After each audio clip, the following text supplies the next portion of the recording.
Kia ora, talofa, haere and welcome to the Nichecast. We are from the Niche Cache, www.theniche-cache.com, and we are here in honor of Aotearoa Sport, broadcasting Aotearoa sporting excellence, and big things on our radar for today's podcast. We got Joseph Parker having a little old 1 ounce battle against Derek Chisora, I believe, a rematch of that fight previously happened once upon a time. We have Wellington Phoenix trying to bounce back from a disastrous, horrible, terrible, what the fuck type of weekend last weekend. And we have a lot of Super Smash cricket coming up. We got 3 days of Super Smash cricket this weekend, Friday, Saturday, and Sunday. And of course, as we know, festive period is all about Super Smash cricket, because if there's anything, folks just want to do on Christmas and, New Year's festivities, all the parties, all the festivals, all the beaches and all the beautiful happenings around Aotearoa, everybody in Aotearoa just wants to go to a Super Smash game. So we know the festive period is all about Super Smash cricket, which means we've got to tap back in. Black Caps have been in action. We've had Plunkett Shield. We've had little bits of Ford Trophy, little bits of Halliburton Johnston Shield, little bits of Super Smash even. But now it's all coming into a bottleneck, spaghetti junction of Super Smash mayhem, which is kind of fun. So we'll discuss all of that and a couple of other things as well. Big up to the Patreon whānau.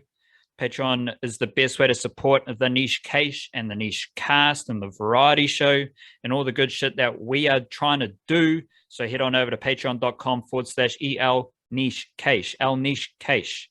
Join the Patreon whānau, support us straight up the guts. You get the good flow of vibrational energies, wavelengths, waves in the ocean. They hit the ocean, which is your generosity. Big old swell, 2 meter swell into the beach, and then that energy just goes back out to the ocean. And that energy from the Patreon whānau, two-way street of just good, wholesome appreciation, generosity, gratitude, and good vibes all around. So shout out to the Patreon whānau, and if you do support our content and want to take that support further, join the Patreon whānau. Every Monday and Friday, we deliver an email banger via Substack, thenichecache.substack.com. And basically, tomorrow is a little taster. I'm going to do a big debrief on rugby league signings, rugby league notes, mainly of the junior variety, which I'll touch on the Jiffy as well. So you get extra content on the email banger via Substack. The Wildcard's always covering Charlize Walker. He's always covering Kiwis in the NBL, miscellaneous musical notes there with the Beatles background. He's dabbled in a bit of Beatles. Shout out to Ringo Starr. Absolutely. Star like Ringo. So yeah, that's what you can expect on the email banger every Monday and Friday evening. Guarantee. Unless things change, then it's not going to be there. So it's a guarantee until things change. thenichecache.substack.com. It's basically all the Niche Cache stuff straight to your email, as well as extra content. So nice. And of course, we're always writing about Kiwi sports at theniche-cache.com, but we need to start the podcast.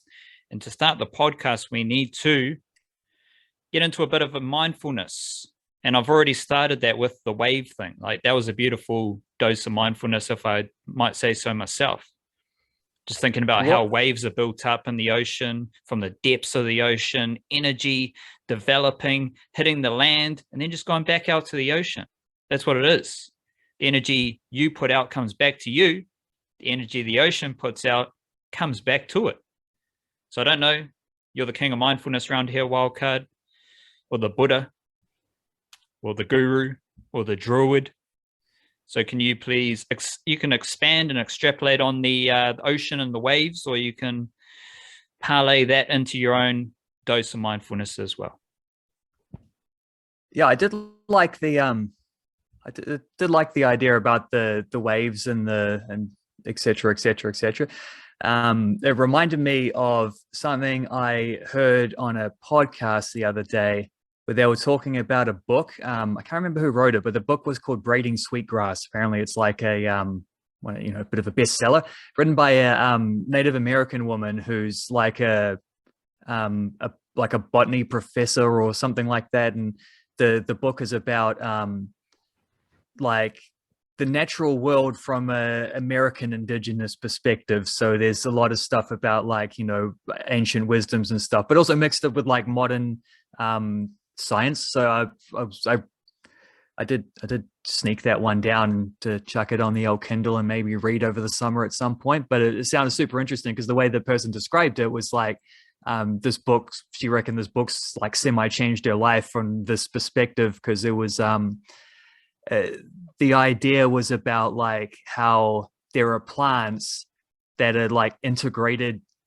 with humanity in a weird way. Like they rely on people doing certain things. Like they've evolved in this way that the plants have this symbiotic relationship with people, to where they need that in order to, sustain themselves, to grow, to replicate, or whatever, whatever plants do. But she said it was eye-opening, because you normally think about nature as something other than people. That's how like we're sort of Western society anyway, conditioned to think about it, is that nature is this a thing to be like, that humans are separate from nature, and nature is this thing to be dominated and like brought into your control and exploited and things. And then here was this way in which it goes both ways. Like there's not just we take what we can from nature, there's also nature takes what it can from us in a way. So we're like, because she was talking about how, the idea that maybe it wouldn't be so bad if like people just weren't on the planet anymore, and a lot of other animals and trees and plants and whatever could live more safely, I suppose. But then also there was this flip side of like the ways in which when humans live in accordance with nature, there's actually this like nice, it's a give and a take thing.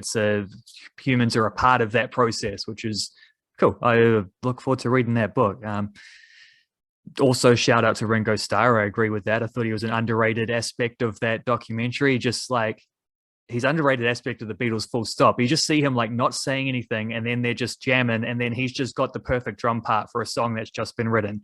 He's not like complaining about it. He's not like, you guys need to, like George Harrison at one point quits the band briefly because they weren't playing his songs, and which is fair enough. He's running some bangers at that time. But also shout out to John Lennon, because I didn't have a good, what you call it, I was going to do a Chris Wood background. It was my only good picture from this week that I had ready to go.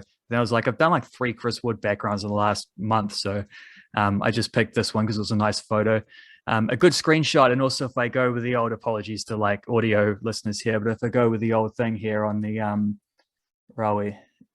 There we go. John Lennon telling Paul McCartney to take drugs. So nice, the little caption that I'm standing in front of. But the actual mindfulness after all of that is from old mate Charles Dickens, because I'm reading Oliver Twist at the moment, so it inspired me. This is not from that book. This is from, I think it's from A Tale of Two Cities, which is one I haven't read. But he said, a day wasted on others is not wasted on oneself.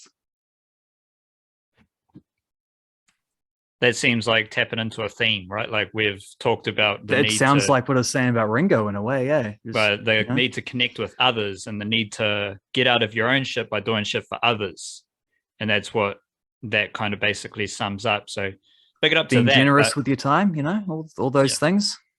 I want to take what you were talking about with your braiding sweetgrass book, because all of that is basically sums up how I've like grown and developed from basically colonizer guilt.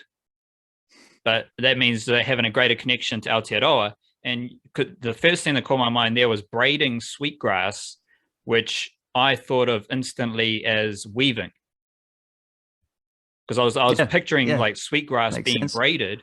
And then I was like, well, instantly that sounds kind of indigenous American, if that's a thing. It is a thing, if that's the correct, way to say it. But then we're talking about Māori culture in Aotearoa here. Braiding sweetgrass is, braiding flax. That's what you're doing. You're intertwining them. You're taking a natural thing and you're using it to create a basket or anything else they created. And then you were talking about the human connection with nature. And the greatest thing about, Māori spirituality and Aotearoa spirituality is that you identify as your mountain, your river. You introduce yourself as your, it's not like, hey, my name's Scott, I like cooking, long walks on the beach, and I'm a this, I'm a that. Yeah, it's not about that. It's about, I am this person, and this is my mountain, this is my river, this is my land, this is these are the things that I connect with the most. And to some extent, the natural world, all the things that form that introduction, and if you go into the folklore and the myth, all the things of the natural world, they are the religion, they are the god, they are the spiritual realm. The natural world is your spiritual realm type of stuff. So if you're like that, to me, that is the epitome of humans living with nature, because everything about you as a human is intertwined with your natural surroundings. So from a Native Indigenous American context, that, the things are obvious there. You hear a lot about, the animals and the just conditions you're living in, and where you're, what tribe you're from and all that stuff. But I think in Aotearoa, we've got a real powerful thing where all that stuff is ingrained in our culture to some extent now, and we're all opening up to it a bit more. And that's kind of a big thing for the niche case as well. So maybe we'll be at the forefront of, colonizer guilt, rectifying some of that stuff, because a lot of other colonizers in Aotearoa are not feeling guilty, let alone trying to deepen their connection to Aotearoa and the natural beings and entities of Aotearoa, which is so important to us. Yeah, and I think that colonizer guilt thing goes deeper than just the human to human thing as well, because really what we're talking about with exploiting nature, and the opposite of what we're saying about having that connection, the way that nature, the natural world, is tapped for resource, and even just using words like resource, it's a tradable asset type thing. That's a very colonial mindset, isn't it? To ravage the land as well in that way. And even when it's not overtly ravaging, it's still, if you're doing more harm than you are good, non-regenerative processes and stuff like that, it's kind of, it's not the same thing in that there's not generations of people in the thing, but it stems from the, generations of trauma, is what I mean. But it stems from the same mindset as well. It's the same way that people treat other people is also how people have treated nature for so long. And yeah, that's probably something we ought not to be doing much longer, if I'm being honest. Well, I was tripping out right then, because I realized these are all natural Shout things. out to John Lennon. Yeah. I just excreted a bit of natural DMT in my mind, just from my breathing right then. What am I trying to say? We've talked about the natural world a lot just now, and kumara harvest or fishing, all that stuff is based on the moon. It's based on the stars, matariki. And the moon is it's, first of all, it's a calendar, but it also kind of dictates or dictated when you go fishing, when you plant, when you harvest, all those things that you do. So, and the thing I was buzzing out about was, we're talking about the natural world, but as above, so below, because there is as much connection to the things that are above you as in the stars, the moons, and all that shit that you'd see with a clear sky around Aotearoa, let alone how Polynesians navigated the Pacific Ocean and their connection to the forces of the ocean. Like that is some hectic connection to the natural world. Like we're talking about this mountain is important to me. So you're talking something that is rooted from the earth. And then also you're saying the stars and the moon are just as important to me as the river, as the mountain, which is a really buzzy thing to think about when you're talking about the natural world and your connection to the natural world, because like people might not think stars are real, you know, like people don't stand by the stars. They don't stand by the moon. It's just something you see off far into the sky. Yet the connection to the moon, the connection to the stars and all that shit is just as important to the connection to something that you can touch and feel and you're right next to in your reality. Yeah, which doesn't mean jumping on like a Richard Branson or Elon Musk or the Bezos fella or, you know, one of their space travel spaceships and having a peek like a tourist, which is it's like, first of all, that's space colonization. Like it's the same thing, just we're expanding it even further now. Second of all, like billionaires off of the back of a economic system that is ravaging the planet, trying to expand beyond that planet is kind of like rats getting off a sinking ship. Is all I'll say on that. Yeah, but like don't like take away the cynical stuff. Just how do you feel about the thing? Like what are your thoughts on the connection to the stars and the land? Like, yeah, well, on the positive side of that, I have nothing but agreement. It's especially when you get that kind of enveloping thing going on, where you like the land beneath me, the water around me, the stars above me. It's hard to feel disconnected from the natural world when that's the case, because it's literally all around you. Like if you are able to acknowledge, and this is just a matter of awareness, is all it really is acknowledging these things. Like when I go running, as I did this morning, there is one of those like cable bridges that I got across at one point about 1 kilometer into the run, and it's not, I don't want to say rickety like it's going to fall down or whatever, but it's a cable bridge, so it's wobbly. You can't run across it, so you got to walk sort of slowly. So I got to stop running, take my time across it. But I like doing that because every time I do it, I make sure to remind myself to like just like don't even have to stop. Just as I'm crossing the bridge, while I can't be running, just like look over my shoulder and just acknowledge just how like pretty the river is rushing down underneath, like towards me, and then underneath me there's like water going over rocks, and like there was a duck in there this morning. There's a duck quacking away.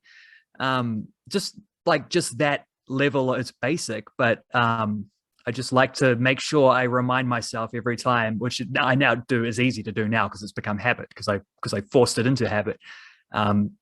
Like just to have that awareness of like, this is a beautiful sight. Like I could be looking at a painting right now. This is cool as I like this. And just reminding myself of that every time, because it comes like that leads very quickly into gratitude and things like that. And just how like, what a miracle it is to be alive in the first place and all that. So that's all very much part of the same thing of what you were just saying, I think, as well. Like that,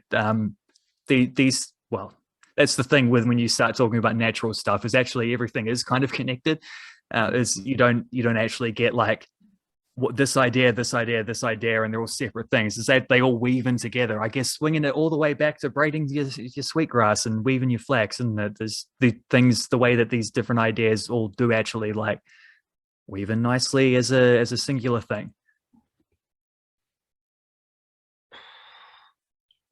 Yeah, and now onto the sports. Still tripping out. So I don't like, I've got like 5 million thoughts going through my head about like stars and dirt and Kumra weaving together and just a whole bunch of shit, but we'll keep it moving. I just wanted to drop a nugget here, Wildcard, because this morning it was announced Redcliffe Dolphins had signed 3 players, and one of them was Valynce, who is I think he's 21 years old, and he's from Hamilton or the Waikato region, because he played rugby for Waikato in 2019 and 2020. So this is extremely interesting, I believe, because it tells us a few things.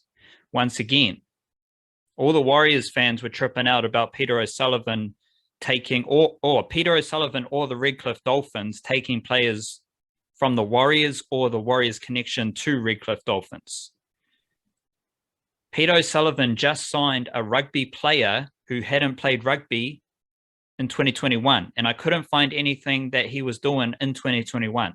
So he might have been injured. He might have, whatever the reason, he might have been playing rugby league in the back blocks. I don't know, but I couldn't find anything about him in 2021.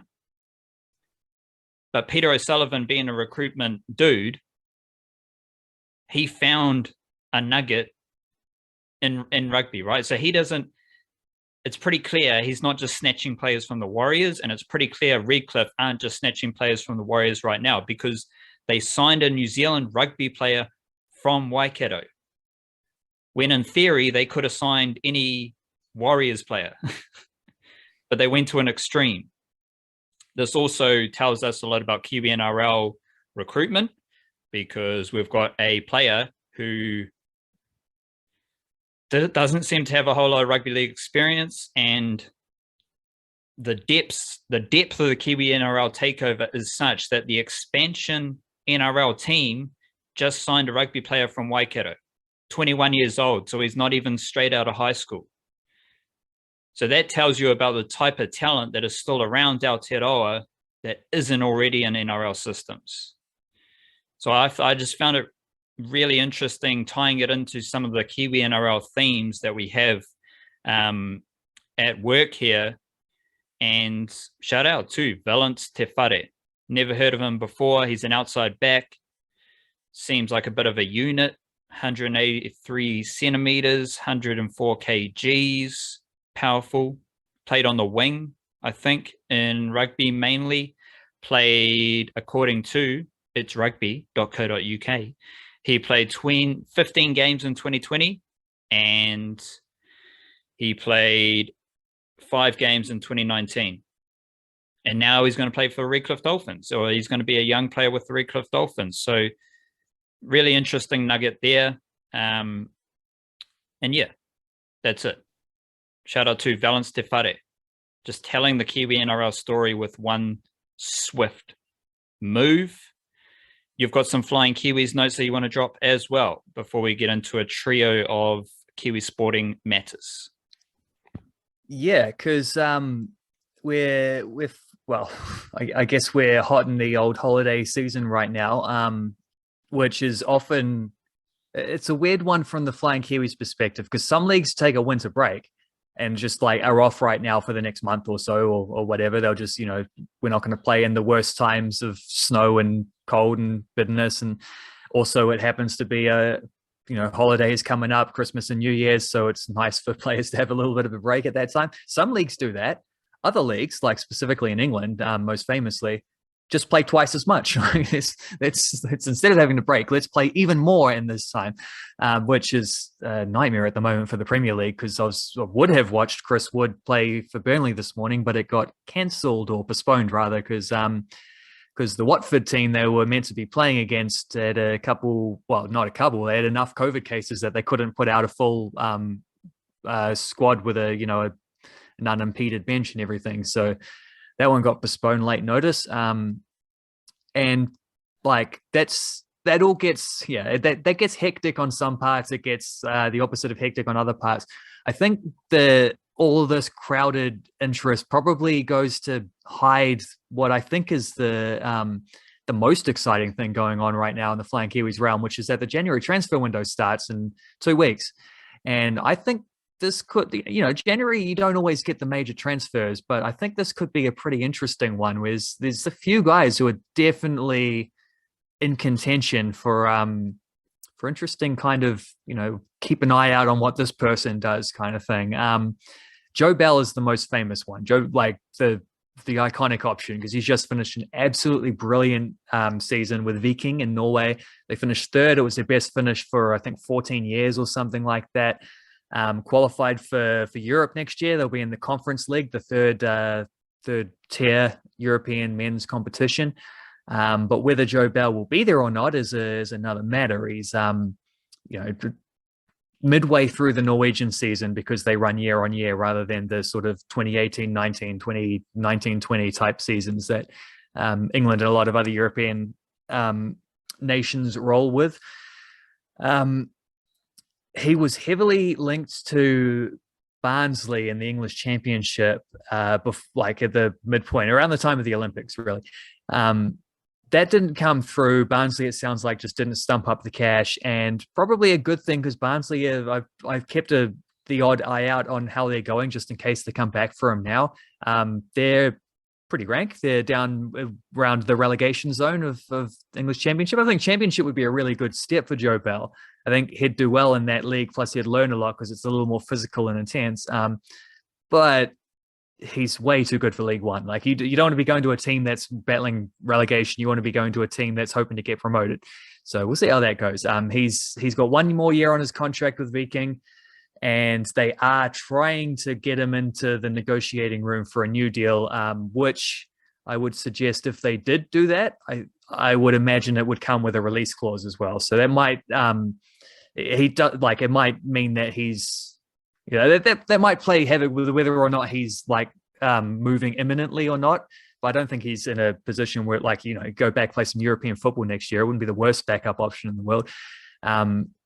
So yeah, the release clause might also add some clarity if something like that does. So there's a couple of different angles to look at with Joe Bell. Liberato Cacace is another one, because we know he's at a club who likes to bring in players from outside Europe, give them an opportunity, and then sell them on for a profit. That this is how they operate. It's the best example of it. And a lot of these players are Japanese players as well, because they have Japanese ownership. So the best example is old mate Taki Tomiyasu, who plays for Arsenal right now. He came over from Japan to play for St. Troiden in Belgium, played for 18 months. Then they sold him on to one of the Italian clubs. I can't, Sampdoria or a team like that, Fiorentina, some club in that sort of range. Had a couple of years with them, and then got bought by Arsenal, and now is playing every week for Arsenal, and has actually really improved their defense since he got in there too. He's a fantastic player.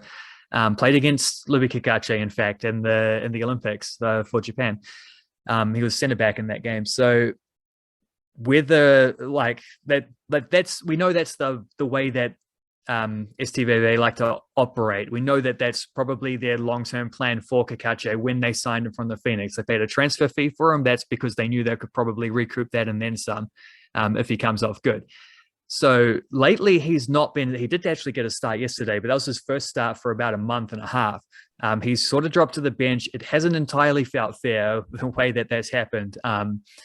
And I just wonder if maybe they're lining up looking for life beyond him and thinking about what might happen in the January transfer window, because there has been a rumor from Italian media that Torino are interested in him.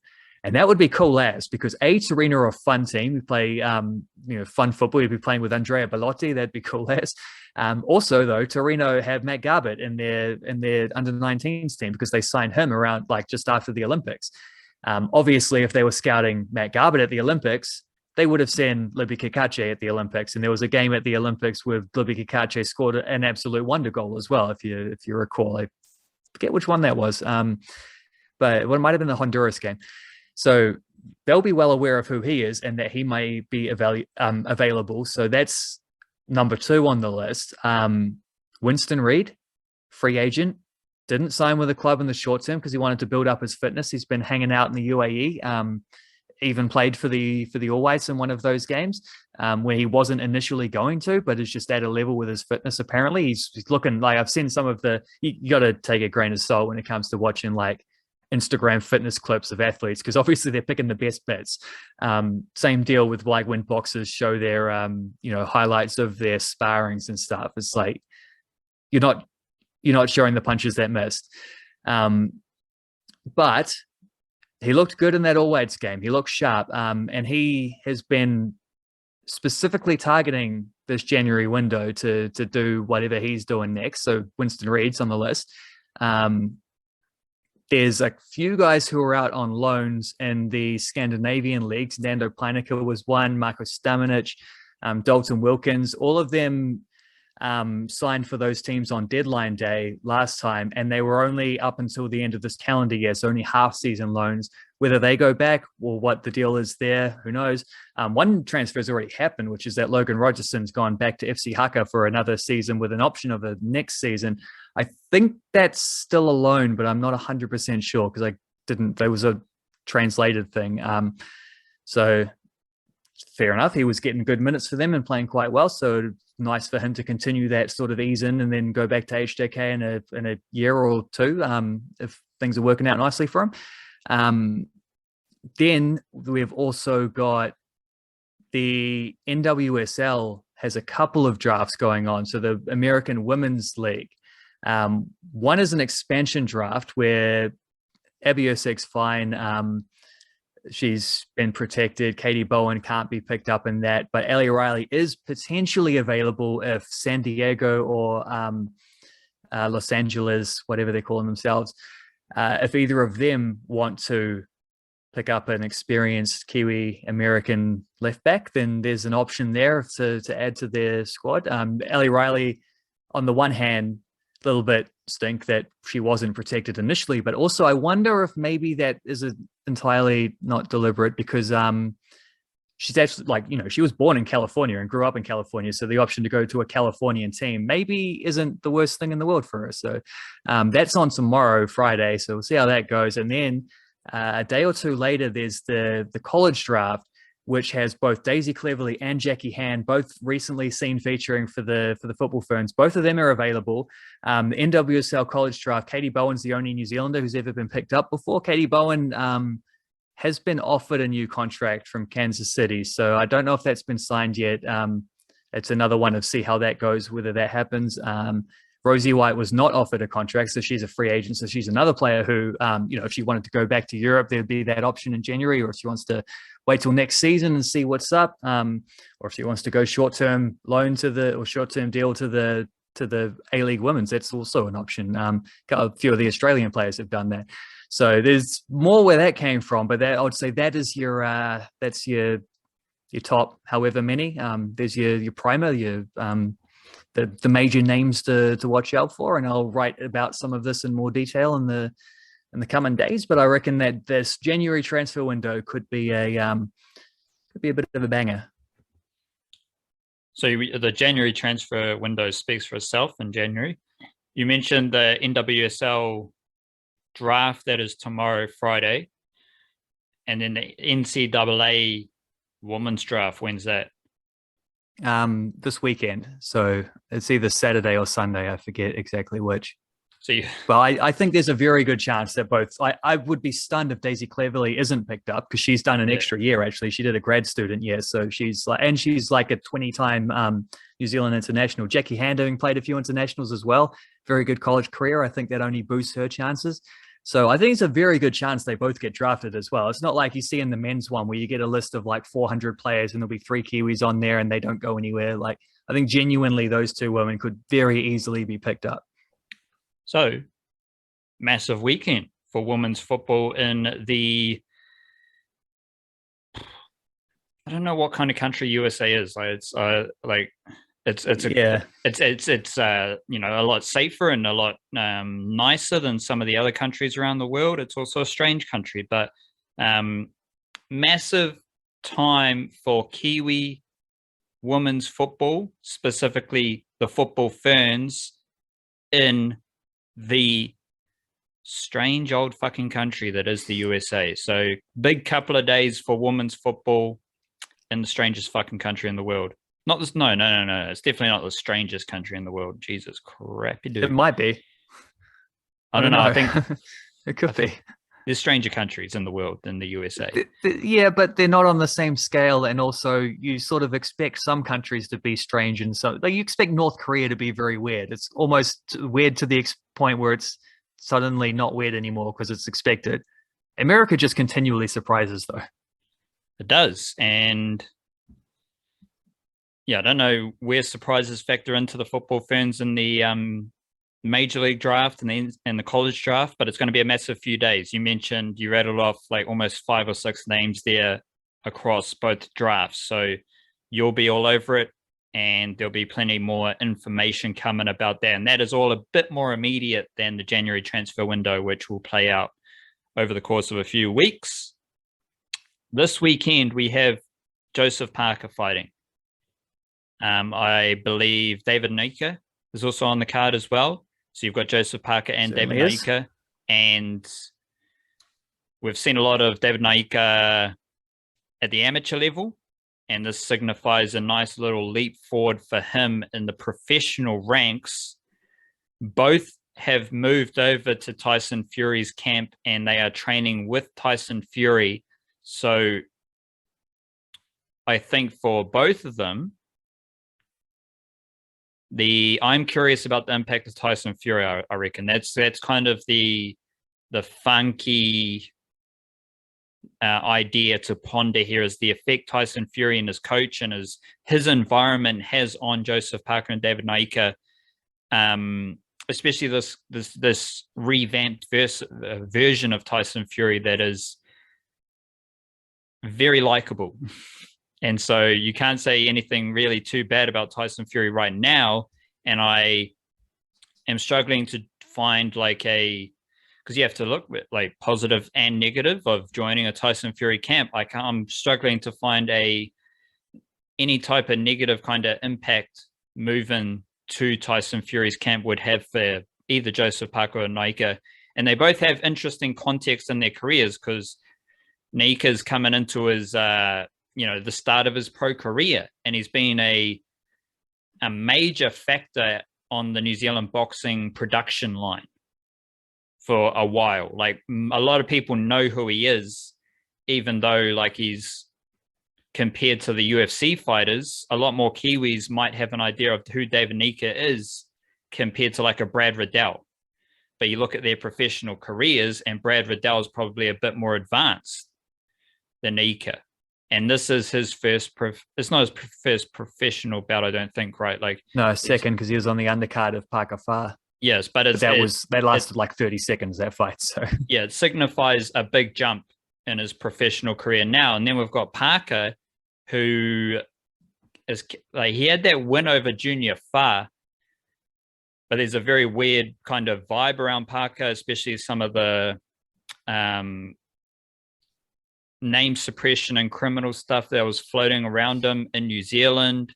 And then he goes over to Tyson Fury's camp. So like, he's coming off a win, but it's also an interesting stage of his career where I don't think it's too dramatic to say that the top tier heavyweight boxing journey of Joseph Parker might be at the crossroads in. It's got a couple of different routes that it can ponder. He's in the pub, he's having some bread, he's having a few beers at the Crossroads Inn. For those who aren't aware, the Crossroads of Westeros, where, kings and queens and plebs and peasants and all kind of folks meet at the Crossroads. I reckon Joseph Parker's kind of at a bit of a crossroads moment here, where if he keeps on winning, happy days. He stays among the best heavyweights in the world, which is a fantastic place to be for a boxer right now, I'd say as well. And I also get this vibe where it's like he is trying to reinvigorate his career. So when you're trying to reinvigorate your career, that's what you're pondering when you're having a beer at the Crossroads Inn. Like, you got to get to the Crossroads Inn to decide that you need to reinvigorate your career, right? Like, you kind of have to get a bit stale or kind of hit a plateau maybe to then think, I need to change something to progress. And I'm curious to see which trajectory Joseph Parker's career goes in now as well. So there's some of the setup for the event this weekend, which I think is Sunday morning, New Zealand time. Nyika will fight on the undercard, so that's going to be cool. It's not one of these Joseph Parker overseas cards where it's just Joseph Parker now. Now I think we're getting the David Nyika undercard fights on a Joseph Parker event, which basically guarantees Aotearoa 2 boxing fights on the same card, which is fantastic. Whether it's the Crossroads Inn whether it's Nyika stepping up, taking a neck level. Where do you want to jump off from those ideas? Well, I think he was at the crossroads in like 2 years ago when he lost to Dillian White. And He I must think be what drunk happened, by now. well, Still, I think I'll say what still having happened. beers. He had a few beers, reassessed where he was, had a couple of like get ready fights, and then COVID came along. And it was a very weird time for Joseph Parker because he was making lovely lockdown videos and lip sync things, and at the same time, career wasn't really going anywhere. So I think it's sort of like he went to the crossroads in, had a few beers, left, went a certain direction on his journey, ran into some outlaws, they chased him back, and he found himself back at the crossroads in again. Now he's leveled up a little bit more. But you're the Game of Thrones expert, so like I wouldn't say that. Not Game of Thrones specifically. You're a Song of Ice and Fire. You got some knowledge. So who are the outlaws he's meeting when he leaves Crossroads Inn? Is he running into the King's Guard? Is he running into the mountain? Like, take this idea further. It's fun. What Ed Sheeran when he was on? Ed Sheeran had a cameo as an outlaw in one of those. Probably not him though. I don't think Joseph Parker would run away from Ed Sheeran. I think he could probably handle that one. We'll say he ran into the Hound and Aria or something like that. Right, maybe wrong people at the wrong time and had to back off. And I would say that led up to the Joseph Parker Jr. Farr fight, and then after that he dumped Kevin Barry, and then got Andy Leon as his trainer, as hooked up by Mr. Tyson Fury, who, second everything you're saying before. He was in the wake of first winning, when he first beat Klitschko, and he was this sudden superstar, big personality and everything. And then he just went off the rails, and he would say this himself, like he had, substance issues, and that in itself was probably clouding over, as it tends to be. It's a symptom rather than the cause. The symptom is just like deeper mental health anguish or whatever.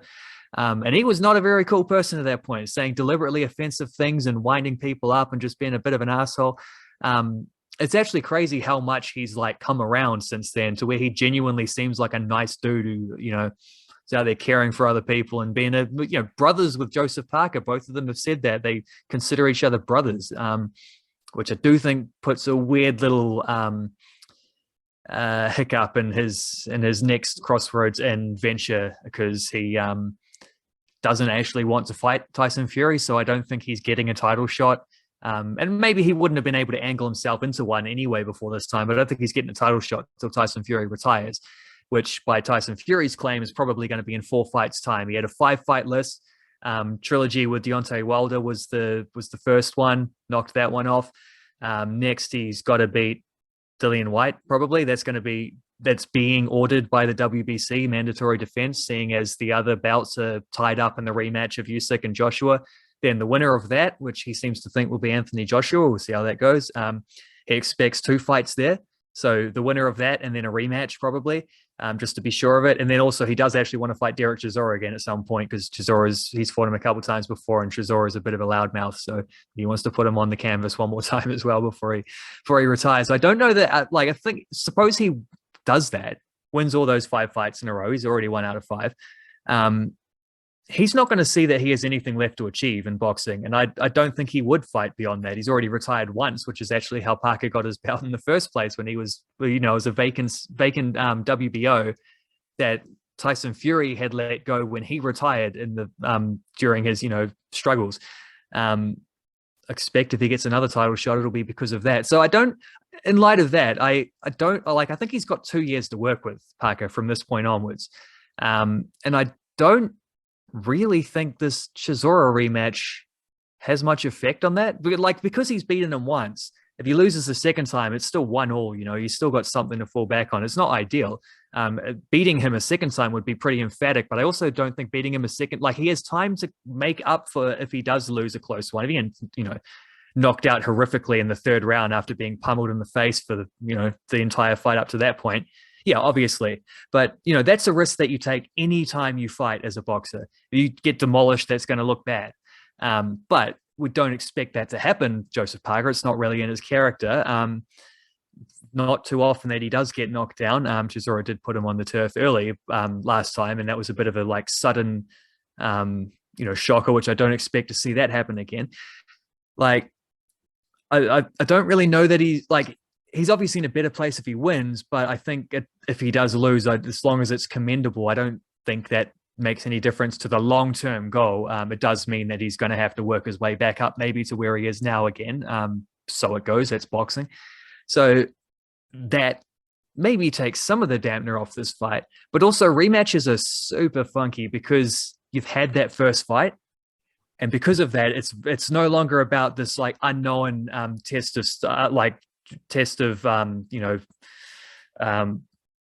all those things, courage and fitness and mentality and all the like. It's no longer about that so much as it becomes a tactical battle, because you know what the other guy's like, and it's like, how can I, what adjustments can I make? Like, what can I do better this time? And I think Joseph Parker is just in a much better position to improve. Like, for one thing, we don't expect him to be knocked down in the first round. Again, that's probably an unlikely thing, which would have made his win last time a little bit more emphatic if that hadn't happened. For another thing, second fight with Andy Lee, much longer camp, much more time. You've got the video and the experience of that first fight in order to better figure out what you're trying to do. Like, Lee can pinpoint moments and be like, okay, when you through this combination, you should have gone overhand right instead of throwing a wide left or something, and just like little things like that are so much easier once you've had that first fight under the belt. It's like your benchmark is your baseline to work off of. It's no longer a blank canvas. So I just that, like, the one asterisk here is that Derek Chisora was working in his first fight with a new trainer last time as well. But Derek Chisora is 36 or something like that. He is who he is at this point. I think Joseph Parker has in a weird way, he's a fighter experienced beyond his years, but he's also, because he was so entwined with Kevin Barry and that stuff, and coming from a more isolated part of the world, and not from a wider, the big heavyweight, like British heavyweight culture of the last 20 years or whatever, basically since Lennox Lewis. There's always been a bunch of guys that everyone knows each other, everyone's fighting each other, sparring with each other, whatever. Parker hasn't really had that. I just think he's in a much better position to make bigger improvements from fight one to fight two. And I hope that's what we see, because if we do see that, I think he can win this fight more emphatically than he won the first one. And if he does that, well, we've just got a very, I don't think, as I say, I don't think it necessarily puts him any closer to a title fight in the short term. But it makes him a pretty bloody interesting fighter within that heavyweight division, because he is a dude who has some skill sets that can his hand speed, his footwork are as good as anyone's. He doesn't have the power, that's true. But those other things, if he has a trainer who can utilize that, and I think Kevin Barry did some great work with him to get him to where he was. It's just maybe that it got a little stale, and it had the shelf life had expired. Different ideas, grow upon that. That's I think the main thing to be looking out for Joseph Parker. Obviously we're watching this, cheering for him to win. Hopefully he does well. But it's the improvements that we see under his new trainer from fight one to fight two that I think are going to be the best indication of what he has left in the tank for the rest of his career. To me, that feels like Samuel Tali going to the Citadel. So, leveling up. But he's already gone to the Wall. He's already had that experience. And I think Joseph Parker, under Kevin Barry, that was him. He went to the Wall. He learned how to become a man. He learned how to become a professional boxer. He went to, he was in the fight hub of the world, Las Vegas, with Kevin Barry. It doesn't get much more heavyweight boxing than that. And that was Joseph Parker going to the Wall, going through all the shit experiences that Samuel Tali had at the Wall, and the fun times as well. Now Joseph Parker's going to the Citadel. Samuel Tali went to the Citadel in the series, the TV series, had his Mrs. Gilly, had the White Walker baby with him as well. He was happy as there. He's gone to learn. Yeah, there's a little slight hiccup when he goes to Randall Tarley, who's like, get the fuck out of here. You're not my son. All that shit. But Niggly, maybe for Joseph Parker, that was the court case stuff, right? Like that was just a niggly little interruption, but it didn't sway Parker and it didn't sway Samuel Tarley off the track, off the journey. And they kept going. So now Joseph Parker, he's with Tyson Fury. Samuel Tarley, he's at the Citadel. And that's great news for Joseph Parker, because I'm pretty sure Samuel Tarley has a massive role to play in how the books play out and some of the hero arc stuff of the books. He was useful in the TV series, but I don't think he really tapped into his potential. So like forecasting forward, Samuel Tarley in the books, he's going to be the fucking man. I'm seeing good signs here for Joseph Parker. But if I can just pinpoint one thing, what is one thing that Joseph Parker, like you said, you're going to be watching for the things he's developed and grown from the rematch, and how rematches present that opportunity? Based on the rematch and from the fight you saw against Junior Fa as well, because that was his last outing, what's one thing you want to see Joseph Parker improve upon? Right. If I can set this up even further, this is the moment Samuel Tarley, he has to get rid of old mate Jorah's grayscale, and he has to that's his moment. And this is the Joseph Parker moment that I'm eager to know what's one thing he has to develop, a skill he has to improve upon, just as Samuel Tarley had to get down and dirty. Yeah. In that metaphor, does that make Tyson Fury Jon Snow? Looks like it. I guess so. I think you're probably right as well about the books and Samuel in the books, where he's probably going to have more of a factor, because I think it reminds me a little bit of like a Stephen King novel, where like the Stephen King books, there's a overwhelming amount of main characters who are white American novelists of a similar age to Stephen King. Which, you know what I mean? Like characters where he's kind of half put himself in the narrative, like not fully, like the character isn't meant to be him. It's just that like he's writing what he knows, I get the feeling that Samuel Tarley is, of everyone in the book, there's probably little bits of this. I think Bran probably has a little bit of this as well, but I think Samuel Tarley definitely feels like a character who's a little bit of an avatar for George R.R. Martin himself, the historian, the guy who writes down all these stories. That's literally what he's doing. He's scripting these, like he's writing the books. It's sort of similar to Tarley, like being the man in charge of the histories and stuff like that. So I can definitely see that happening. The one thing to look for Parker, I don't know which way it'll go, which is why I think it makes it interesting. I just want to see how engaged he is, like how many punches he's throwing, the intensity that he comes out with, because obviously he had a slow start last time, so he knows he can't be getting like just rushing in and getting himself dropped straight away.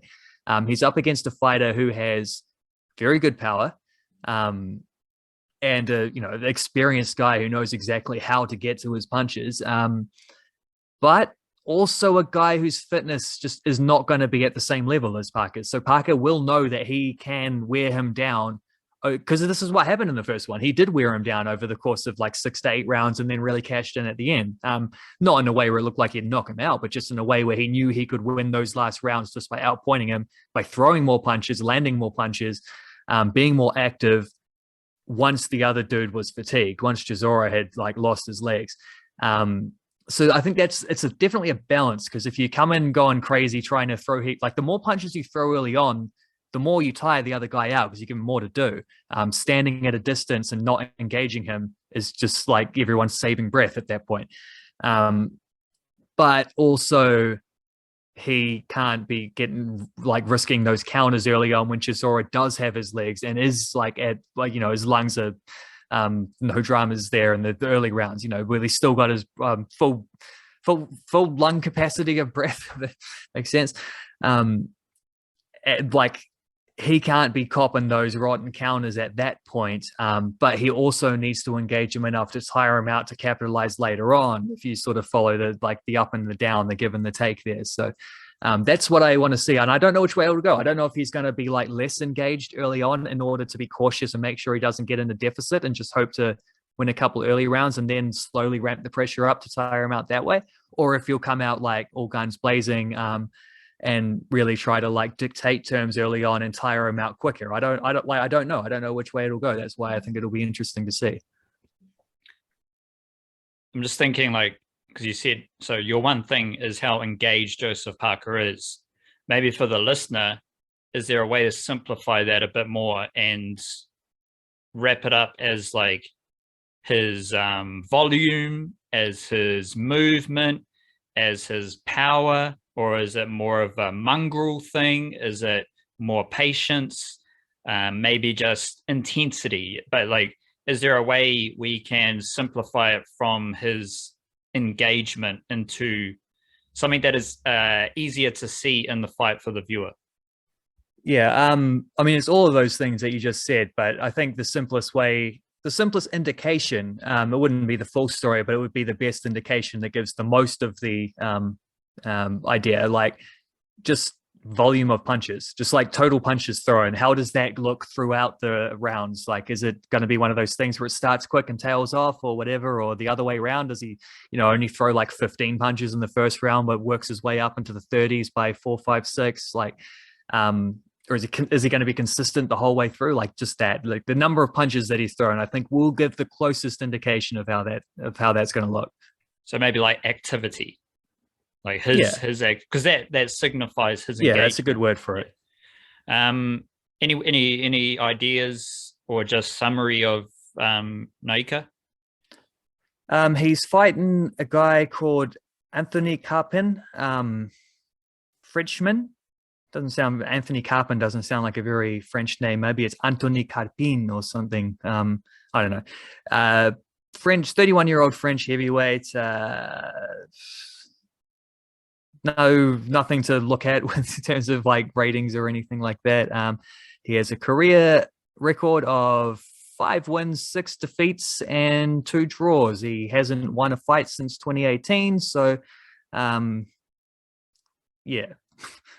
would expect this to be a walkover for David Nyika, which is what you sort of anticipate. A well-regarded heavyweight. Well, he'll be a cruiserweight actually. Come to think of it, in this fight. A well-regarded cruiserweight early on in their career, not going to take risky fights first up, just about getting those early experiences. And we saw that in Joseph Parker's career. I don't think we'll see it for as long in David Nyika's career, but yeah, this will be a fight that he will win comprehensively, and it'll be a little bit more about like just getting his name out there and letting people know who he is. Which is like, again, another easy parallel is the UFC. And when we talk about, because you asked me about like what's coming up for City Kickboxing in 2022, and one of the things is we've got the Diamond of the Blood variety, Mike Matheta, otherwise known as Blood Diamond. He's in his first UFC fight, and when it comes time to preview that fight, I'm going to be saying how tough that fight is, because we saw Carlos Ulberg in his UFC debut earlier this year. He was like, he's coming up against Kennedy Mchekwu, who I think dropped him TKO KO. And those are 2 dudes entering the UFC with the same mission to fuck each other up and go further in the UFC. So there is a big difference in how like I talk about new UFC fighters from Aotearoa. Easy examples, Carlos Ulberg and Mike Matheta coming up next year. But it's very different from how you're talking about David Nyika entering the professional boxing ranks, where you're basically, I'm thinking, what are you, what's the matchup like? Is he going to win? Is he going to lose? And you're basically saying it's a walkover entry to like professional boxing, which we saw with Parker at the start of his career on a local level. I think with other examples that have happened are like, Paul Gallen or Sonny Bill Williams in the local scene as well. And just a thought, everyone's watching Jake Paul, Logan Paul, those dudes in professional boxing in the USA. Australia is the same thing. but in Australia, it's rugby league players and rugby players in professional boxing. So like anytime you're thinking about how big the stuff in the USA is, same thing in Australia when you've got NRL players taking up boxing, and that is outdoing some of the actual professional boxing stuff. It's the same thing, just in a different context. But yeah, so you're basically, that just highlights to me, like, all respect to David Nyika, it's going to be a fun thing to experience him on the undercard of a Joseph Parker fight and all that. But to me, the whole point of this is to tell the difference between Kiwis entering professional boxing and Kiwis entering the UFC. Because it's a very different experience. Your first couple of UFC fights, unless you're like Israel Adesanya, he was already the best kickboxer in the world when he entered the UFC. So that is a slightly different thing where he's entering the UFC, but he's entering the UFC against like entry-level UFC fighters. So as the best kickboxer in the world, of course he's going to fuck them up. But for the other guys who are entering the UFC kind of earlier in their careers and they don't have that pedigree that Adesanya had internationally, you're fighting against someone who is your level and they have the same aspirations, dreams, and vision of their fighting ability as you. Whereas I think in professional boxing, the matchup is designed a certain way. Whether it's in your favor or not is going to dictate how the fight goes. But usually someone like Nyika, he's entering professional boxing. It's going to be like the dude we're following is going to have the matchup designed in favor of them. You know, we don't have any professional boxers who are 20 fights into their career and they're 50-50 wins and losses, and they're the dude you match up the young prospect against. We don't have that Kiwi boxer at the moment, right? Like even someone like Hemi Ahio, he's at a higher level than Nyika, but he's not at that like journeyman level either, where he's going down to fight the young dudes. So that just kind of sums up the difference between entry-level boxing and entry-level UFC type of perspectives from New Zealand that are really specific to New Zealand. Yeah, first off, Sonny Bill Williams is actually hanging out with Joseph Parker at the moment. I don't know what he's doing in the UK, but he's maybe he's just further on the book tour. But to sell. Yeah, then they want to read about him in England. So fair play. He's been in camp and stuff and doing some joining in with stuff, and cool. That's awesome. I'd imagine Sonny Bill would have like, especially for someone like David Nyika as well. Like Sonny Bill didn't have like a superstar boxing career or anything like that. He doesn't seem to have gone back to it, despite sort of hinting that he would after rugby league. But a dude who's achieved as much as he has and has like the level head that he has would just be such an asset to have in camp. So that's cool. As plus another Kiwi accent as well amongst all the Manchester folk. So that's sweet as. I think that. Yeah, I guess the main difference there between boxing and UFC is that guys tend to get to the UFC a little more fully formed, whether it is a kickboxing career beforehand, like Adesanya had, or like because Ulberg, how did he get his UFC contract? He sort of worked up in like other leagues or something, or there was competition. I can't remember if it was him or not. Well, they like. I get your point, but it hit like him and Matheta, they're coming off like, King in the Ring success in New Zealand. But both of them have less than 5 MMA fights before they enter the UFC. So kickboxing, they've got more experience, but it's a niggly comparison. Yeah, I guess also boxers are going to have a lot more fights in their careers. And so you get through some of these quick ones. And if you want to be able to fight more often, you got to have easier fights. You can't be taking too much damage if you want to be like able to get your name out there and back it up over and over. It's just, it's just the way it goes between the two sports, really, I guess. But I like what I will add to that is I think Nyika, because I did say I think he'll have less of a slow tail easing into his career before he's got more relevant fights than Parker had.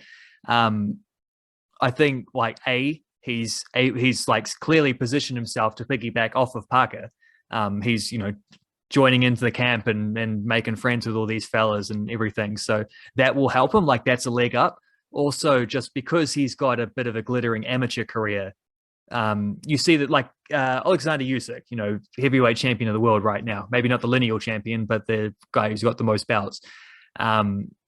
He hasn't fought that many times professionally for where he is, because he had a long amateur career and was, like a lot of the Eastern Europeans are in that boat too, where they will fight for quite a while as an amateur and, make some money and win some medals and things like this. And then also Usyk went in, he was a cruiserweight first. It's actually a good pathway for Nyika to be looking at someone like him who highly, highly skilled fighter, cruiserweight champion, and then moved up to heavyweight, because Nyika is a cruiserweight right now, but probably with designs on if he like makes a splash in the career as a cruiserweight, I think he will probably hope to be able to move up to heavies at some point. He's tall enough, so it's just a matter of adding the muscle and having the skill set to like Usyk has shown, like against an elite power guy in Anthony Joshua. Usyk just showed you can beat that dude by just outboxing him, by just having the sweet science aspects to your game. So I think that's definitely a pathway that David Nyika will be at least following closely and hoping to emulate. And yeah, because of the amateur career, because he's a very ready professional right now, I don't think we'll see too many of these little hidden giggle type fights, but a few of them to start off just to get his name out there. Maybe the Wellington Phoenix were on the other end of that hidden giggle matchup last weekend. Both teams, men and women, they suffered heavy defeats, and they are back again this Sunday. Another double header. It's not the Friday double header. Obviously, after last weekend, we don't want any more fucking Friday double headers. We want a Sunday double header, and we've got a Sunday double header starting 6 p.m. We got the Wahine, and then 8 p.m. ish, 8:30ish. I think we have the Blokes, and they are both playing against Sydney FC. Traditionally, as a non-super duper A-League fan, Sydney FC always pretty good. And that might mean a tough bounce back opportunity for the men and women. What's your, just a vibe check? What's your vibe with the Wellington Phoenix men and women coming into this Sunday evening? You're probably going to try and reflect on the Newcastle losses. Not going to let you. We're going to keep moving forward. What's going to happen against Sydney FC for the men and women of the Wellington Phoenix, or how should our expectations and excitement be? Where should they be set? Yeah, I don't plan to ever think about those two Newcastle defeats ever again if I can help it. I'm sure I might need to reference them in the writings at some point, but hopefully not. Hopefully they put those to bed. Traditionally, yes, Sydney FC are very good, and their women's team is especially very good. They were premiers last year and beaten finalists. They've also got Paige Satchel probably going to be coming off the bench in this game. Won both their games so far in the Women's A-League, so tough. I think, in fact, they actually beat Newcastle Jets earlier from memory. I think that's true. So Jets just smashed the Phoenix. This is going to be arguably a harder game. I would hope that they won't, the scoreline wasn't maybe as representative as it could have been. I think they, when they went behind, there was like that spell where I think they conceded about 3 goals in 10 minutes. When the game started to get away from them, you saw inexperience come to the fore and players like trying to do too much to save the game and just only leading to further mistakes that were exploited for further goals. And there were a couple good finishes in there for Newcastle as well. I'll be honest, there were some defensive mistakes, but also another team maybe wouldn't have punished them to the same extent. But yeah, not a good performance, and definitely a wake up call after a good result in the first game. And it's nice as well, I think, that they got that first goal out of the way over Pritchard. One for the history books there. That's something that they gained from that game. They're not necessarily going to be a team who are going out there expecting results every time. You try your best, but they are a young team, new to the league, no experience really. That's part and parcel, is that they will have some struggles along the way. There will be games like that. It's just a matter of how they bounce back, the improvements they make. Will be interesting to see if maybe Gemma Lewis makes a couple changes to the starting lineup just to maybe, alter things slightly. Maybe another more experienced head in the defense. There's a couple of Australian defenders who maybe might slide into that back line. I think Alyssa Wynnum has made a very, very good case to be starting after 2 promising appearances off the bench.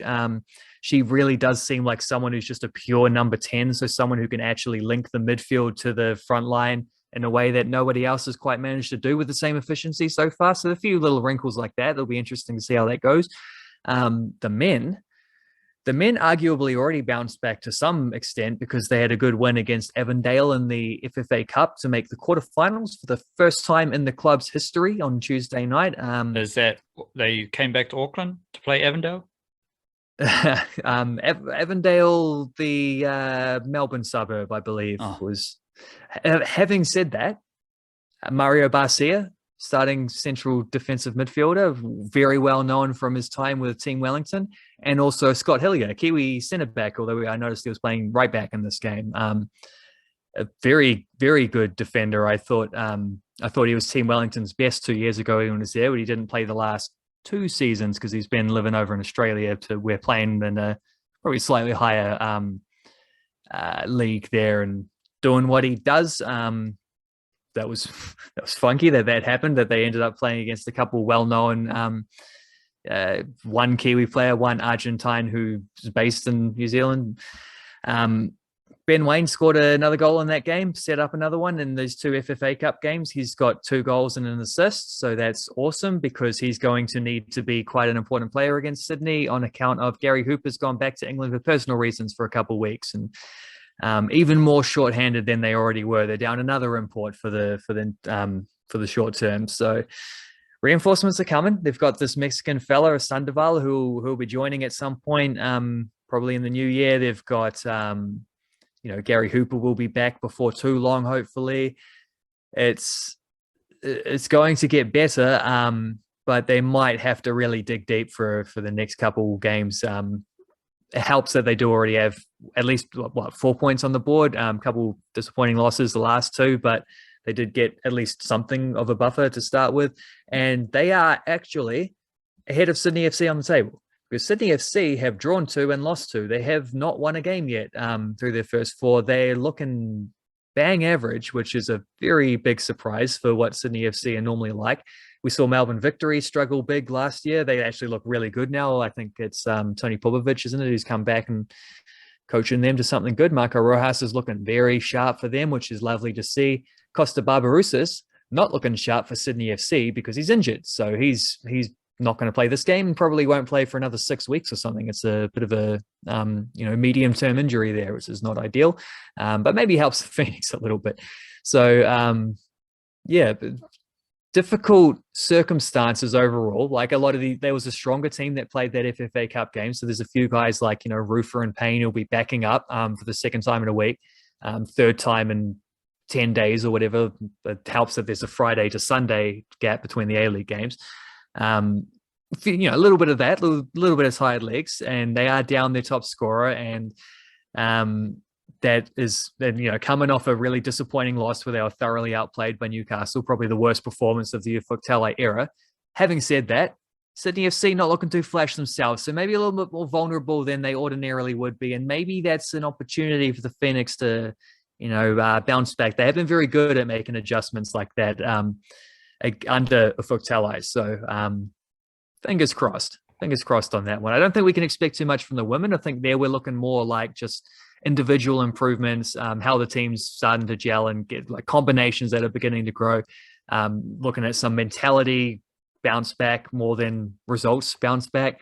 The men, though, it might be like despite some of the obvious negative influences on how this performance is looking, like doesn't look much better from a Sydney FC perspective. So there could be an opportunity there to do something funky. We've had a couple of these FFA Cup games, and the wider squad has been used. I think I said this last podcast, maybe, just with the younger squad members getting opportunities in these FFA Cup games. Is there someone who hasn't been frequently playing in the A-League games that you've had more of an opportunity to see in the FFA Cup games that has caught your eye as well? Well, I think Ben Wane's the most important for the reasons I sort of said before. Like now he's started the first game, he's come off the bench in the three since, but he started both. In fact, I think he and Ollie Sale might be the only ones who've played 90 minutes in both FFA Cup games. And as I say, he scored in both of them, plus has an assist in the most recent one as well. So I think that's important. I think Josh Soterio getting an early double as well against Avondale. That's like, he's been playing A-League games. He started a couple, so it's not quite the answer, but I do think he's a confidence player, and getting a couple goals with two good finishes too. Don't always get that from him. Sometimes his finishing is one of the things that comes under criticism. So that'll be great for Soterio as well. Someone deeper on the list. I mean, Luca Perso hasn't played an A-League game yet. He's been on the bench. He's an Australian guy that they've signed. Attacking midfielder, probably play a little bit of striker as well. He's played in both FFA Cup games. Hasn't done a lot. He did score off the bench in the Avondale one, but it's about the only thing he did. But those are good minutes for him integrating into the team. I think Oscar Van Hatten is probably someone maybe who would slide into that, because he was the top scorer for the Weenix, and I think Lewis Toomey might have got him by the end, but he was the top scorer, scored their first four goals of the South Central series, until he, along with Finn Sermon and Jackson Manuel, got called up to go just like pad out some numbers with the A-League squad, probably with these FFA Cup games in mind. And he has played in both of them, started one, I think, and then played off the bench in the most recent one. And look good. It's some raw mistakes. He's a player who's still like a little bit behind the development of someone like Ben Wayne, year or two behind where he is. But the thing with young attacking players is like, and I remember saying this about the Canterbury Pride women's team, where they were short on players like, Gabby Rennie and Brittany Lee Nicholson had been there last season, weren't there this season. And that sort of did thrust a few younger, teenage strikers into the mix. And maybe that was one of the reasons why they weren't able to win that title this year, was they had players that were a little inconsistent up front. You expect that from young attackers, though. I think like sometimes the finishing isn't at the same level, or it's just the consistency isn't there. The thing I look for the most with young strikers is just how involved they are. Like, I think if you've got a player who is getting in a lot of positions, creating things, being involved in like making the right runs and whatever, even if they're missing every chance, like that's something that comes with more games, more experience. I just to be that involved, I think is the best sign you can get. So Oscar Van Hatten was involved when he came on, and that second game he did a couple silly things, but also a couple decent things. And just the fact that he's out there looking for the ball, looking to link up, getting in the box, I think that's a great sign for where he is, and he should be brimming with confidence, because he was scoring goals for fun for the Weenix before he went over. So might sneak onto the bench in the A-League game on Sunday. Who knows? Let's to the back end of this podcast with some Super Smash cricket. Friday, we've got Auckland playing their first domestic cricket games of the whole summer, I believe. They are in Hamilton against Northern Braves. So you got the Auckland Hearts, the women, they are playing at 3:10. You got the men playing 20-7. Saturday, we have Central Hinds versus Otago and Central Stags versus Otago. So basically Central versus Otago, that is in Napier. And we also have Wellington versus Canterbury on the Sunday. So basically we have all 6 domestic teams involved across both competitions, and there is also a Halliburton Johnston Shield game squeezed in on Saturday between Northern and Auckland as well. Obviously, this is our first kind of introduction to Auckland in the domestic cricket summer. So that's interesting. One note that I do have, one thought that I do have, Wildcard, about the Super Smash is that I'm far more interested in the women's Super Smash than the men's Super Smash right now. I just don't feel a whole lot of excitement in my loins about the men's Super Smash. I don't know if it's like a Black Caps thing, because like the women's Super Smash stuff it is impacted by my White Ferns intrigue. I did check the Black Caps. They do nothing until a test against Bangladesh on January 1st. So there's basically no Black Caps, immediate Black Caps context to a lot of the Super Smash right now, because they're going to be in test mode. And it's like, we still have T20 context with a T20 World Cup later next year, which could be impacted. But I think just generally, I just find the women's Super Smash more interesting and more fun to watch, which is counterintuitive because everyone wants sixes, everyone wants fast bowling and like all that stuff. But I don't know. I'm just speaking from the heart of my intuition here, and I find the women's Super Smash a little bit more interesting, unless you like Northern.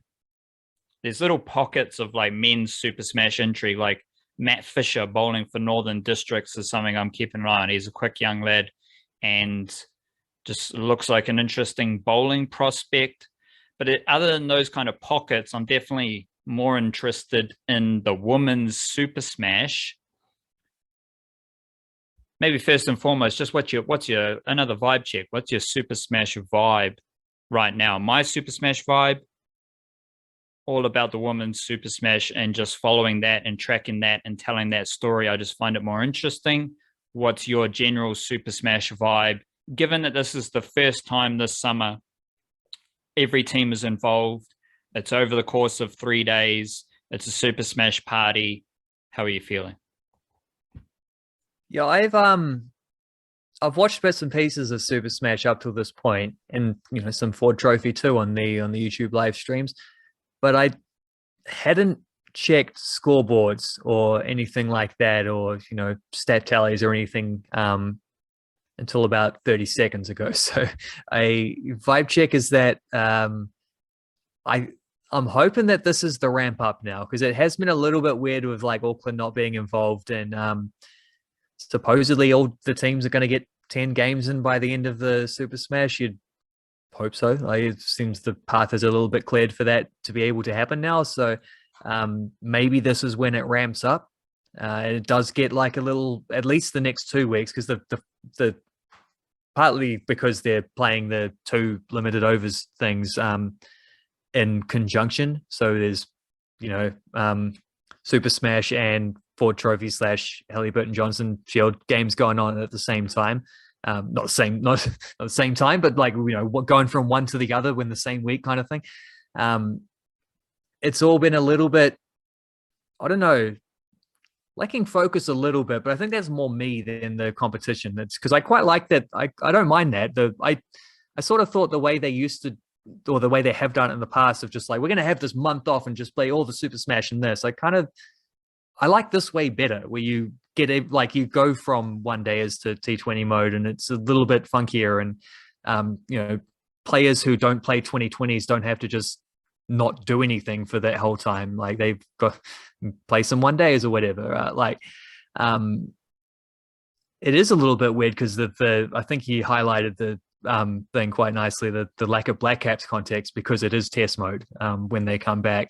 And the test squad's just been away, so most of them aren't involved in this stuff at the moment anyway. So it's not really anything to do with Black Caps cricket. So yeah, I suppose we've got to kind of take the Super Smash for what it is on its own. It doesn't really have a bigger context at the moment, but that's all right. Super Smash is quite fun. It's gets some good finishes, and it's because it's the only one that anyone bothers to cover extensively in terms of live broadcasts and whatever on Spark. They're not doing anything like that with the 50 overs games, and they're sure not doing anything with the Plunket Shield. It is the only real time you get to have like an insight into like personalities of players and things like this. You have to take that in conjunction with the personalities of the commentators, which tend to be overwhelming in those scenarios. And like, it depends very much on which commentator is talking at the time, whether or not that's a good thing or a terrible thing. But I expect I'll watch plenty of Super Smash men's and women's throughout the next few weeks as other things sort of fade away, and it's often on in good times. So vibe check is that I've been only sort of dipping my toes into this point, but I think maybe I might at least get like waist deep or something from here on. I think the addition of Auckland makes it seem more serious, doesn't it? Like just having all the teams actually playing, it doesn't feel like they're playing like bonus or catch up or whatever cricket, which its season is sort of not through anything anyone could control who's involved in these things, but it's sort of felt a little bit like that to this point. But full steam ahead now, hopefully. I think, like, to sum up my perspective, I'm looking at the schedule right now. Sunday, so Auckland play their first Super Smash game. Auckland Hearts play their first Super Smash game on Friday. Then they play their HBJ Shield game on Saturday. So I already know on Sunday, I'm going to write about Auckland Hearts. On Saturday, the Super Smash games, you got Central Hinds versus Otago. Earlier this week, I wrote about this exact dynamic because they were both at the bottom of the Super Smash ladder last season.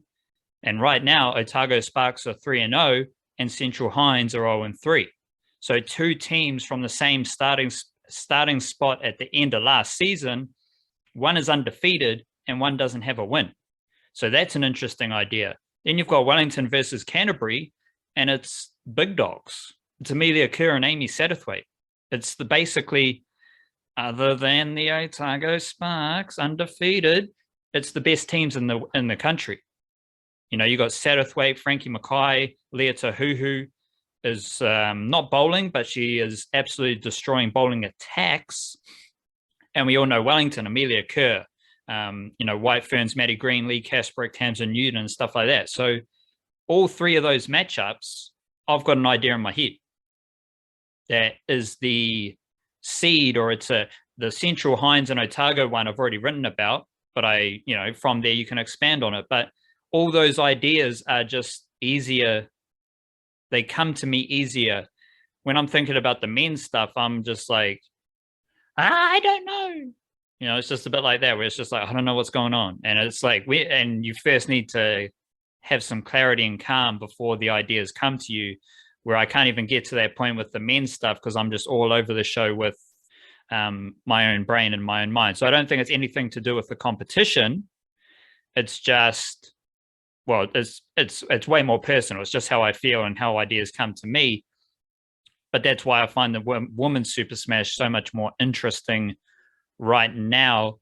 Are there any like players you're thinking about, men or women? Like, are there just any little pockets of intrigue where like Finn Allen's a super easy example, right? Like, he was the monster of the Super Smash last summer. And has done some nice Super Smash things, maybe.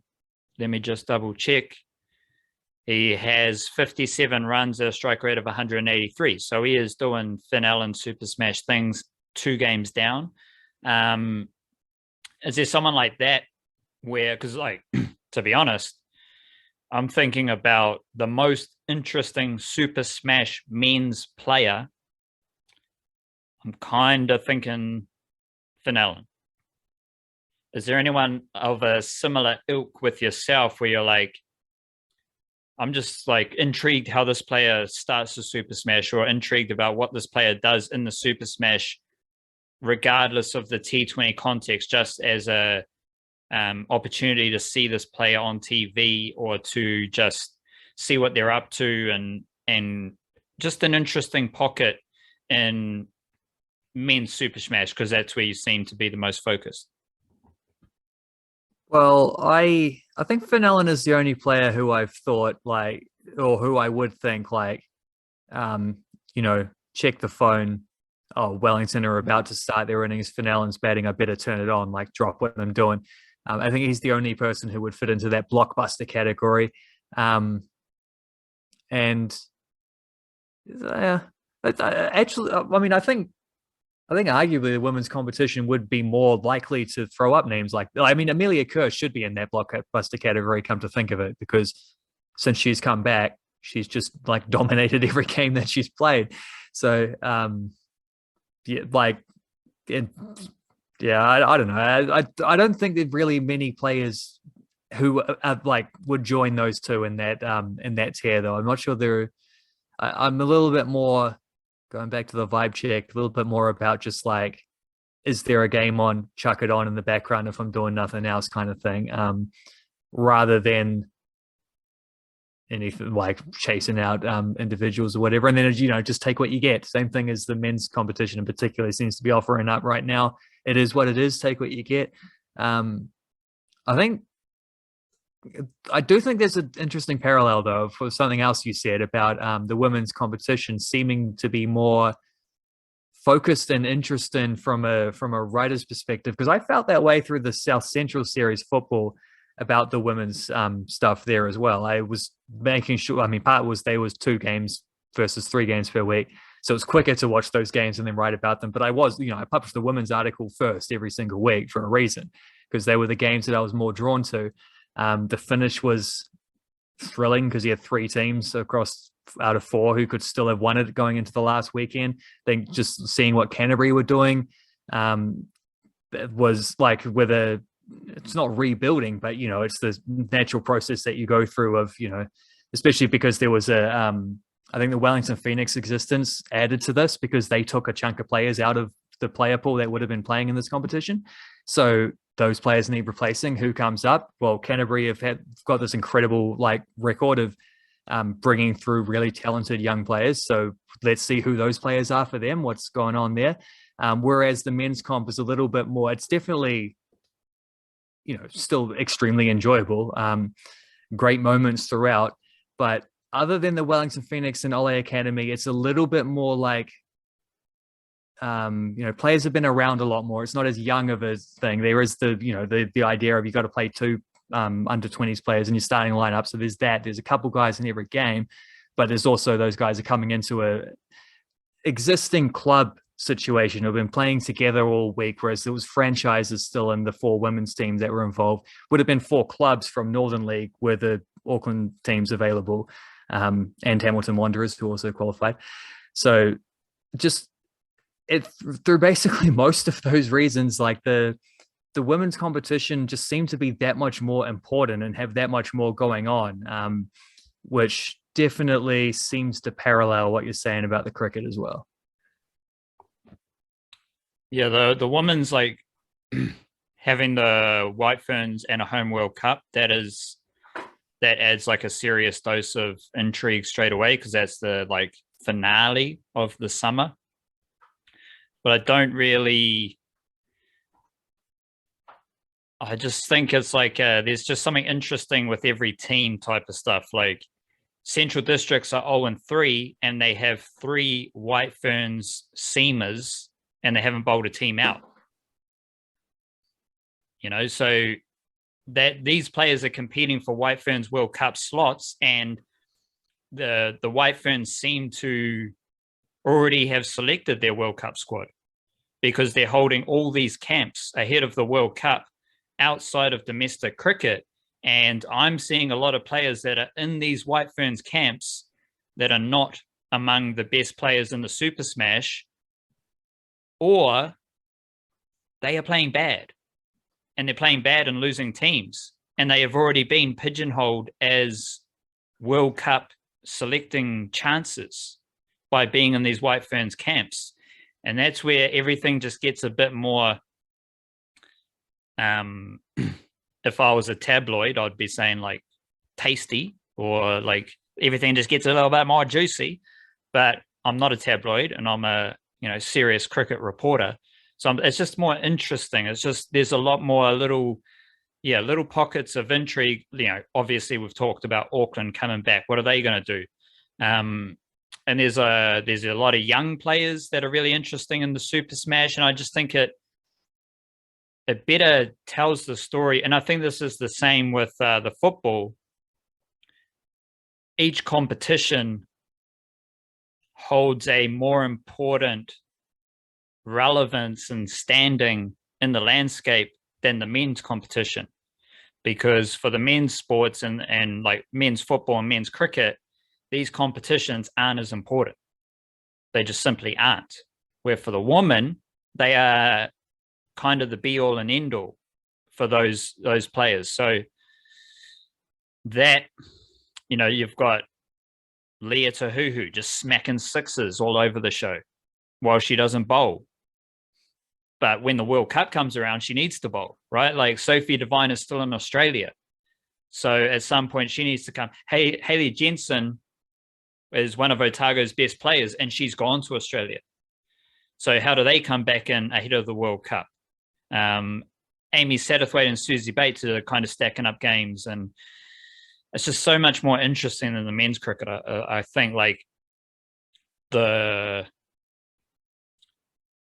product might be better, but as we've talked about a few times, like you just got to view the sports or the competitions through a different lens. You got to find different ways to, because you're not going to see someone bowling 125 Ks on the women's Super Smash, but you're going to see how players hit boundaries when the delivery is like 70 Ks, or a seamer is bowling 100 Ks. Can you hit a 6 off that? Can you hit a 4 off that? Can you manipulate the field?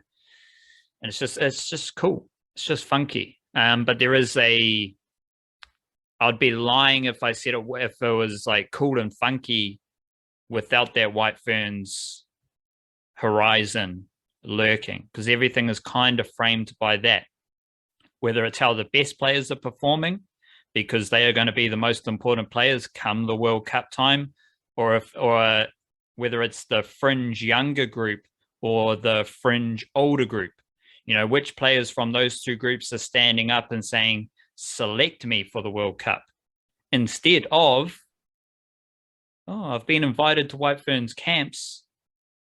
They're telling me I'm going to be in the World Cup, so my domestic performances don't matter. No, I want to see which domestic cricket players are saying, fuck whoever you've selected in your training camps. I'm out here dominating. Look at me. Pay attention to me. I am commanding White Ferns selection. That dynamic between those players and the players who have been graced with consistent White Ferns selection, consistent training camp opportunities, despite not performing to an adequate level at White Ferns level. And right now, straight up, they're not performing at an adequate level for White Ferns players in domestic cricket either. Meanwhile, Natalie Dodd just scored runs for CD. Kate Ibrahim scores a shitload of runs for Otago, and they are both veterans of domestic cricket. Are they going to be factors at the World Cup? Or is it some, young upstart that is just so good they have to get into the mix as well? It's a bit of a crossroads. Here we go. Bringing it all the way back around. I think probably not a point to dwell too much on, but I think when and there's not as many people these days who fall into this troll category. But when people criticize women's sports compared to men's sports because they don't run as fast or jump as high or whatever, it's completely missing the point that it's relative, because they're not competing against men. They're competing against other women of similar athletic capabilities and whatever. And I remember this isn't to pick on a dude, but there was someone in our mentions a while back when Remember, there's a National League goal Chantal Smith scored from a mile out, like going over the keeper and like brilliant strike. There was someone saying like in the replies, like, you do see a lot of like great goal, but you do see a lot of this in women's football, don't you? Where like keepers get beaten over their heads. And I'm like, well, they're shorter. Like, what do you want? They're shorter. It's going to happen more often. It's this like on average that you're not going to have a 6'5" like Petr Cech or someone or however tall that dude was. And still is, I assume. I don't think he's shrunk since he retired. Like that just is part and parcel of the territory. Like, what do you want to do? Do you want to shrink the goals? Or do you want to just accept that there's going to be more cool goals for people shooting from 40 yards out and it's flying in the top corner? Because I'd prefer that. Like, I'd rather that. That's actually way more exciting than watching goalkeepers just going like this and catching the ball. You know, I'd actually rather see more amazing goals. So I'm just gonna be happy with that. I'm gonna settle with the. It is what it is, and more goals and more excitement is actually a good thing for the sport. Let's wrap up the old podcast there. Bit of a monster podcast today. Yeah, it's because we spent 20 minutes talking about trees and stars at the start. It's good chat, though. We could have gone another hour on that. It is what it is. And this podcast was what it was. And we will be back with a variety show next week. Stay tuned. We'll be writing all over the weekend as well. Email coming out tomorrow. So stay tuned. Plenty of Kiwi sports, yarns, and words to be said. Kia kaha. Church. Stay beautiful as well. Be nice to each other. Look up at the stars. Plant some kumara. Get your feet in the ocean. Get your foots on the grass. Foots on the grass. How about that? Church it.